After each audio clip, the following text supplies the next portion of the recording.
The recent elevation of controversial businessman Kudakwashe Tagwire into ZANU-PF's Central Committee has reignited tensions in the ruling party's simmering succession war, particularly provoking Vice President Constantino Chiwenga, who is widely believed to harbor ambitions to succeed President Emerson Mnangagwa. Sarabana mashoko bwanyu kwachinzi aiwa Tagwire oprovoka VP Constantino Chiwenga ndopa panoti vo subscribe like on the bell icon.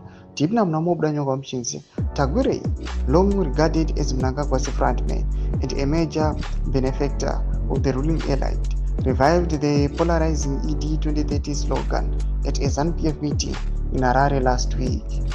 The slogan, which had faded from use, is associated with headlining Mnangagwa loyalists seeking to extend his stay in office beyond the constitutionally mandated limit of 2 terms, effectively blocking Chiwenga's path to the presidency in 2028. Tagwire now joins a growing list of Mnangagwa-aligned figures, including Christopher Mchangwa, Jabulani Sivanda, Mabel Chinomona, Tarina Mavetera, Julai Moyo, and Owen Nure, who have publicly pushed narratives seen as undermining the vice president. Despite the provocations, Chiwenga has maintained a calculated silence, a tactic he has used since tensions with Mnangagwa became public after the 2017 military-assisted coup. The 2017 coup, which ended Robert Mugabe's 37-year-old rule, brought Mnangagwa to power with Chiwenga's military backing. Tagwire now joins a growing list of Mnangagwa-aligned figures.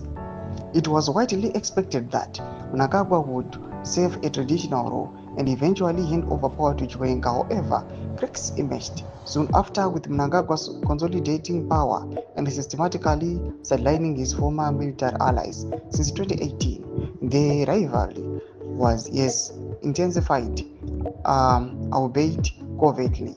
Mnangagwa has promoted civilians loyal to him into key security and political positions, while pegging or demoting those aligned with Chiwenga.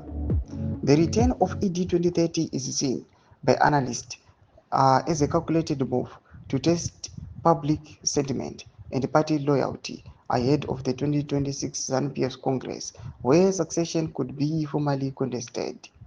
Tagwire's recent co-option into the party as the highest decision-making board outside of Congress was confirmed by Legal Affairs Secretary Patrick Chinamasa, who described the businessman as a dormant but committed ZANU-PF cadre. Doma Shukar Konkon's Iowa, my critics are criticizing Iowa Tagwire's ascension Iowa to ZANU-PF's most decision-making board. Idon Kokon's Iowa, Maruga Pangwa inochivo provoca vipi Konzano Chiwenga, tudze mafunguro enyu matukudipa mzuri pichitiko ichi.